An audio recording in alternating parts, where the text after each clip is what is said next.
ನಮಸ್ಕಾರ ವೀಕ್ಷಕರೇ, ನಾನು ನಿಮ್ಮ PH ನಾಯ್ಕೋಡಿ, NCI ನ್ಯೂಸ್ಗೆ ಸ್ವಾಗತ.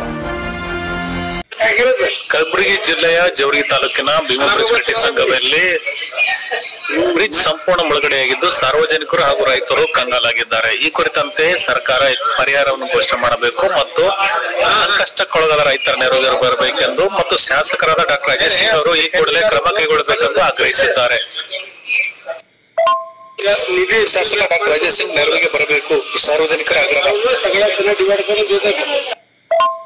ಈ ಕುರಿತಂತೆ ಘಟನಾ ಸ್ಥಳಕ್ಕೆ ಆಗಮಿಸಿ ಮಾತನಾಡಿದ ರೈತ ಮುಖಂಡರಾದ ಶಂಕರ್ ಗಡ್ಡಿ ಸಿಂಗ್ ಅವರು ಸೇರಿದಂತೆ ಬಾಬು ಪಾಟೀಲ್ ಮುತ್ತುಕೋಡ್ ಹಾಗೂ ಮೈನದಿ ಇನಾಮದಾರ್ ವಕೀಲರು ಈ ಕುರಿತು ಸಾಮಾಜಿಕ ಜಾಲತಾಣದಲ್ಲಿ ಮಾತನಾಡುತ್ತಾ ಪತ್ರಿಕಾಗೋಷ್ಠಿ ನಡೆಸಿ ಸಾರ್ವಜನಿಕರು ಸಂಕಷ್ಟದಲ್ಲಿದ್ದಾರೆ, ಕೂಡಲೇ ರೈತರ ನೆರವಿಗೆ ಸರ್ಕಾರ ಧಾವಿಸಬೇಕು, ಇಲ್ಲದಿದ್ದರೆ ಉಗ್ರ ಸ್ವರೂಪದ ಹೋರಾಟವನ್ನು ಮಾಡಬೇಕಾಗುತ್ತದೆ ಎಂದು ಈ ಮೂಲಕ ಎಚ್ಚರಿಕೆ ಸಂದೇಶವನ್ನು ನೀಡಿದ್ದಾರೆ. ಅತಿಯಾದ ಮಳೆಯಿಂದಾಗಿ ರೈತರು ಸಂಕಷ್ಟಕ್ಕೊಳಗಾಗಿದ್ದು ಈ ಕೂಡಲೇ ಸರ್ಕಾರವು ಸಮರೋಪಾದಿಯಲ್ಲಿ ಪರಿಹಾರ ಕಾರ್ಯವನ್ನು ಕೈಗೊಳ್ಳಬೇಕೆಂದು ಸಾರ್ವಜನಿಕರ ಪರವಾಗಿ ಆಗ್ರಹಿಸಿದ್ದಾರೆ. ರೈತರ ಹಾಗೂ ಸಾರ್ವಜನಿಕರ ನೆರವಿಗೆ ಬಾರದ ತಾಲೂಕು ಆಡಳಿತ ಸಾರ್ವಜನಿಕರಿಗೆ ಹಾಗೂ ರೈತರಿಗೆ ಯಾವುದೇ ರೀತಿಯ ಪರಿಹಾರ ಕ್ರಮಗಳನ್ನು ಕೈಗೊಳ್ಳಲು ಸಮರೋಪಾದಿಯಲ್ಲಿ ಪರಿಹಾರ ಕ್ರಮಗಳನ್ನು ಕೈಗೊಳ್ಳಬೇಕೆಂದು ಆಗ್ರಹಿಸಿದ್ದಾರೆ. ಹಲವು ದಿನಗಳಿಂದ ಸುರಿಯುತ್ತಿರುವ ಧಾರಾಕಾರ ಮಳೆಯಿಂದಾಗಿ ಸಾರ್ವಜನಿಕರು ಕಂಗೆಟ್ಟಿದ್ದಾರೆ. ಆದರೆ ರೈತರು ತಮ್ಮ ಬೆಳೆ ಹಾಗೂ ಮಳೆಯ ಅಭಾವದಿಂದಾಗಿ ಮಳೆ ಹೆಚ್ಚಾಗಿ ರೈತರು ಸಂಕಷ್ಟ ಎದುರಿಸುತ್ತಿದ್ದು ಎಲ್ಲ ಬೆಳೆಗಳು ಹಾಳಾಗಿದ್ದು ಕೂಡಲೇ ಪರಿಹಾರ ಕ್ರಮ ಕೈಗೊಳ್ಳಬೇಕೆಂದು ಸಾರ್ವಜನಿಕರ ಪರವಾಗಿ ಆಗ್ರಹಿಸಿದ್ದಾರೆ. ಅತಿಯಾದ ಮಳೆಯಿಂದಾಗಿ ಭೀಮಾ ನದಿಯ ದಂಡೆಯಲ್ಲಿರುವ ಎಲ್ಲ ಗ್ರಾಮಗಳ ರೈತರು ಕಂಗಾಲಾಗಿದ್ದಾರೆ. ಕೂಡಲೇ ರೈತರು ತಮ್ಮ ಜೀವನವನ್ನು ಸುಧಾರಿಸಿಕೊಳ್ಳಲು ಪರಿಹಾರವನ್ನು ಘೋಷಿಸಬೇಕೆಂದು ಆಗ್ರಹಿಸಿದ್ದಾರೆ. ಸುಮಾರು 2 ದಿನದಿಂದ ಅತಿಯಾದ ಮಳೆಯಿಂದ ಮತ್ತು ಡ್ಯಾಮ್ಗಳ ಒಂದು ನೀರು ಬಿಡುವಿಕೆಯಿಂದ ನದಿ ಪ್ರದೇಶದಲ್ಲಿರ್ತಕ್ಕಂಥ ಜೇವರ್ಗಿ ತಾಲೂಕಿನ ಎಲ್ಲ ಹಳ್ಳಿಗಳ ಜನರು ಇವತ್ತು ಕಷ್ಟದಲ್ಲಿ ಸಿಲುಕಿದ್ದಾರೆ.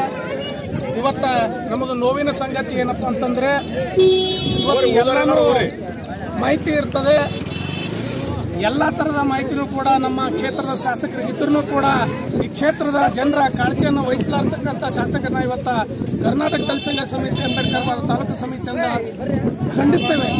ಯಾಕಪ್ಪ ಅಂತಂದ್ರೆ ಇವತ್ತು ಆ ಕ್ಷೇತ್ರದ ಜನರ ಒಂದು ಬದುಕನ್ನು ಕಟ್ಟಿಕೊಳ್ಳಲಿಕ್ಕೆ ಕ್ಷೇತ್ರದ ಜನರಿಗೆ ಕಷ್ಟ ಅಂತ ಬಂದಾಗ ಸರ್ಕಾರಕ್ಕೆ ಮುಟ್ಟಿಸುವಂತ ಜವಾಬ್ದಾರಿಯಿಂದ ಶಾಸಕರಾಗಿ ಇವತ್ತು ಬೆಂಗಳೂರಿನಲ್ಲಿದ್ರೆ ಇವತ್ತು ಜೇವರ್ಗಿಯಲ್ಲಿ ತಾಲೂಕಿನಲ್ಲಿರ್ತಕ್ಕಂಥ ಎಲ್ಲ ಹಳ್ಳಿ ಜನರು ಇವತ್ತು ನೀರಿನಲ್ಲಿ ಹರಿದುಕೊಂಡು ಹೋಗತಕ್ಕಂಥ ಪರಿಸ್ಥಿತಿ ಬಂದಿದೆ. ಹಾಗಾಗಿ ಇವತ್ತೇನಪ್ಪ ಅಂತಂದ್ರ ಇನ್ನೊಂದು ವಿಶೇಷವಾಗಿ ಏನಪ್ಪ ಅಂತಂದ್ರ ಇಲ್ಲಿ ಇನ್ನೊಂದು ಏನಾಗಿದೆ ಅಂತಂದ್ರೆ ತಾಲೂಕು ಆಡಳಿತ ಆಗಿರ್ಬೋದು ಮತ್ತು ಜಿಲ್ಲಾ ಆಡಳಿತ ಆಗಿರ್ಬೋದು ಇವತ್ತಿನ ದಿನ ಸಂಪೂರ್ಣವಾಗಿ ಜನರಲ್ಲಿ ಬರ್ಲಿಕ್ಕೆ ಅವರು ಸ್ಪಂದಿಸಲಿಕ್ಕೆ ಪೂರಾ ಏನಪ್ಪಾ ಅಂತಂದ್ರ ನಿರ್ಲಕ್ಷ್ಯ ವಹಿಸಿದ್ದಾರೆ. ಅದಕ್ಕಾಗಿ ಇಲ್ಲಿರ್ತಕ್ಕಂಥ ಶಾಸಕರು ಬೆಂಗಳೂರಿನ ಶಾಸಕರಾಗದೇನೆ ಇವತ್ತು ಕ್ಷೇತ್ರದ ಶಾಸಕರಾಗಿ ಕಾಣ್ತಾರೆ ನೋಡ್ಬೇಕು ಅಂತಕ್ಕಂಥ ಮನವಿಯನ್ನು ಕೂಡ ತಮ್ಮಲ್ಲಿ ನಾವು ಮಾಡ್ಕೊಡ್ತಾ ಇದ್ದೇವೆ. ಇವತ್ತು ಜನರು ಬಿತ್ತತಕ್ಕಂಥ ಬೆಳೆಗಳು ಇವತ್ತು ಪೂರ್ತಿ ನಾಶವಾಗಿ ಹೋಗಿದ್ದಾವೆ. ಆ ನಾಶವಾಗಿರ್ತಕ್ಕಂಥ ಪರಿಹಾರವನ್ನ ಪ್ರತಿ ಎಕರೆಗೆ ನೀವು 50,000 ಪರಿಹಾರವನ್ನು ಕೊಟ್ಟು ರೈತರಿಗೆ ಎತ್ತಿಡ್ತಕ್ಕಂಥ ಕೆಲಸ ಮಾಡಬೇಕಂತಕ್ಕಂಥ ಮನವಿಯನ್ನು ಕೂಡ ತಮ್ಮಲ್ಲಿ ಬರಲು ಸಂಪೂರ್ಣವಾಗಿ ನೀರು ತುಂಬಿದ್ರಿಂದ ಬಂದು ಆಗ್ತಾ ಇಲ್ಲ. ಅದಕ್ಕೆ ಇವತ್ತು ರಾಜ್ಯ ಸರ್ಕಾರಕ್ಕೆ ಒತ್ತಾಯ ಮಾಡ್ತೀವಿ, ಏನು ಇವತ್ತು ಜಿಲ್ಲಾ ಉಸ್ತುವಾರಿ ಸಚಿವರು ಒತ್ತಾಯ ಮಾಡ್ತೀವಿ, ನಮ್ಮ ಜೇವರ್ಗಿ ತಾಲೂಕಿನ ಶಾಸಕರಿಗೆ ಒತ್ತಾಯ ಮಾಡ್ತೀವಿ. ಇವತ್ತು ಪ್ರತಿ ವರ್ಷ ಇವತ್ತು ಮಳೆಗಾಲದಲ್ಲಿ ಏನು 2 ವರ್ಷ 3 ವರ್ಷಕ್ಕೆ ಏನದ ಈ ಭೀಮಾ ತೀರದ ಗ್ರಾಮಗಳಿಗೆ ಏನದ ನೀವು ಸ್ಥಳಾಂತರ ಮಾಡ್ರಿ ನೀರು ಬಂದಾಗ ಅಂತ ಹೇಳ್ತೀರಿ. ಅದಕ್ಕೆ ಶಾಶ್ವತವಾದಂತ ನೀವು ಯೋಜನೆಯನ್ನು ತಗೊಂಡ್ಬಿಡ್ರಿ. ಯಾವ ಭೀಮಾ ತೀರದಲ್ಲಿ ಬರ್ತಕ್ಕಂಥ ಹಳ್ಳಿಗಳನ್ನ ಶಿಫ್ಟಿಂಗ್ ವಿಲೇಜ್ ಮಾಡಿ ಅವರಿಗೆ ಪರ್ಮನೆಂಟ್ ಆಗಿ ಏನದ ಅವರಿಗೆ ವಸತಿ ಕಟ್ಟಿಕೊಳ್ಳೋದ್ರ ಮುಖಾಂತರ ಸ್ಥಳಾಂತರ ಮಾಡಬೇಕಂತಕ್ಕಂಥ ಒಂದು ಬೇಡಿಕೆ ಆಗಿದೆ. ಅದೇ ರೀತಿಯಾಗಿ ಜೇವರ್ಗಿ ತಾಲೂಕಿನ ರೈತರು ಸಂಪೂರ್ಣವಾಗಿ ಬೆಳೆ ಕಳ್ಕೊಂಡಿದ್ದಾರೆ. ಪ್ರತಿ ಎಕರೆಗೆ 50,000 ಪರಿಹಾರ ಕೊಡಬೇಕು ಅಂತಕ್ಕಂಥ ಒತ್ತಾಯ ಒಂದು ಕಡೆಗಾಗಿದೆ.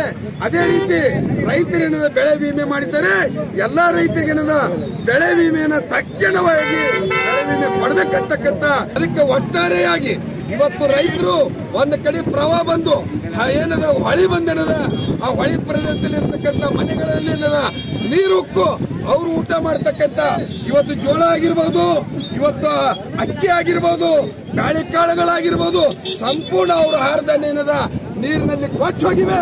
ಅದಕ್ಕೆ ನಾವು ರಾಜ್ಯ ಸರ್ಕಾರಕ್ಕೆ ಒತ್ತಾಯ ಮಾಡ್ತೀವಿ, ಒತ್ತಾಯ ಮಾಡ್ತೀವಿ, ಶಾಸಕರಿಗೆ ಒತ್ತಾಯ ಮಾಡ್ತೀವಿ. ನೀವು ಕೇವಲ 2-3 ದಿನ ಗಂಜಿ ಕೇಂದ್ರ ತೆಗೆದೀವಿ, ನಾವು ಪರಿಹಾರ ಕೊಟ್ಟಿವಂತ ಸಾಲಲ್ಲ, ಅವರಿಗೆ ಕನಿಷ್ಠ 6 ತಿಂಗಳ ಗಂಜಿ ಅನ್ನದ 6 ತಿಂಗಳಾಗಿರ್ತಕ್ಕಂಥ ಆಹಾರ ಪದಾರ್ಥ ಕೊಡಬೇಕಂತಕ್ಕಂಥ ಒತ್ತಾಯವನ್ನ ಈ ಸಂದರ್ಭದಲ್ಲಿ ಮಾಡ್ತೀವಿ. ಅದಕ್ಕೆ ಒಂದು ವೇಳೆ ಶಾಸಕರು ಸಚಿವರು ಸರ್ಕಾರ ನಿರ್ಲಕ್ಷ್ಯ ವಹಿಸಿದರೆ ಇಡೀ ಜೇವರ್ಗಿ ತಾಲೂಕಿನಲ್ಲಿರ್ತಕ್ಕಂಥ ಎಲ್ಲಾ ಪ್ರಗತಿಪರ ಸಂಘಟನೆಗಳು, ರೈತ ಸಂಘಟನೆಗಳು, ಕನ್ನಡ ಪರ ಸಂಘಟನೆಗಳು, ಎಲ್ಲಾ ಸಂಘಟನೆಗಳನ್ನು ಒಗ್ಗೂಡಿಸಿ ಅನ್ನದ ಜನಪರವಾದಂತ ಚಳವಳಿ ಕಟ್ತೀವಿ ಅಂತಕ್ಕಂಥ ಮಾತನ್ನ ಹೇಳ್ತೀವಿ.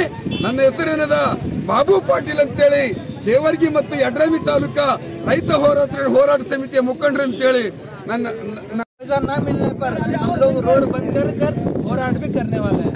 मेरा नाम एडवोकेट मोहिउद्दीन इनामदार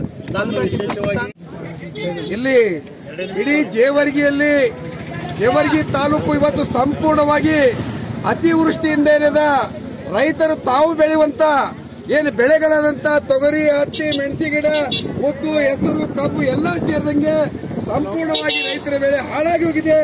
ಈ ಹಾಳಾದ ಬೆಳೆಗೆ ಇವತ್ತು ರೈತರೇನದ 1 ಸಲ 2 ಸಲ 3 ಸಲ ಬಿತ್ತನೆ ಮಾಡಿರುತ್ತೆ. ಒಂದು ಕಡೆಗೆ ಅತಿವೃಷ್ಟಿಯಿಂದ, ಇನ್ನೊಂದು ಕಡೆ ಅನಾವೃಷ್ಟಿಯಿಂದ ರೈತರ ಬೆಳೆಯನ್ನು ಸಂಪೂರ್ಣವಾಗಿ ಹಾಳಾಗಿದೆ. ರೈತರು ಚಿಂತಾಜನಕ ಸ್ಥಿತಿಯಲ್ಲಿದ್ದಾರೆ. ಇವತ್ತು ನೀವೆಲ್ಲ ನೋಡಬಹುದು, ನಾವು ಕಟ್ಟಿ ಸಂಗಾಯಿ ಭೀಮಾ ಬ್ರಿಡ್ಜ್ ಮೇಲೆ ಇದ್ದೇವೆ. ಇವತ್ತು ಭೀಮಾ ಬ್ರಿಡ್ಜ್ ಅನ್ನದ ಅಪಾಯದ ಮಟ್ಟ ಮೀರಿ ಅನ್ನದ ಇವತ್ತು ನೀರು ಹರಿತಾ ಇದೆ. ಈ ಭೀಮಾ ತೀರದಲ್ಲಿ ಬರ್ತಕ್ಕಂಥ ಹಳ್ಳಿಗಳು ಸಂಪೂರ್ಣವಾಗಿ ನೀರಿನ ಜಲವೃತಗೊಂಡಿವೆ. ಇವತ್ತು ಹಳ್ಳಿಯಲ್ಲಿರ್ತಕ್ಕಂಥ ಏನು ಜನರ ಬದುಕು ಹೇಳತೀರದಾಗಿದೆ. ಇವತ್ತು ಏನಾದರೂ ಏನು ಪ್ಯಾಟಿಗೆ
थोड़ा हाइट, जरा ಮ್ಯಾಗ ನಿಂದ್ರಿ.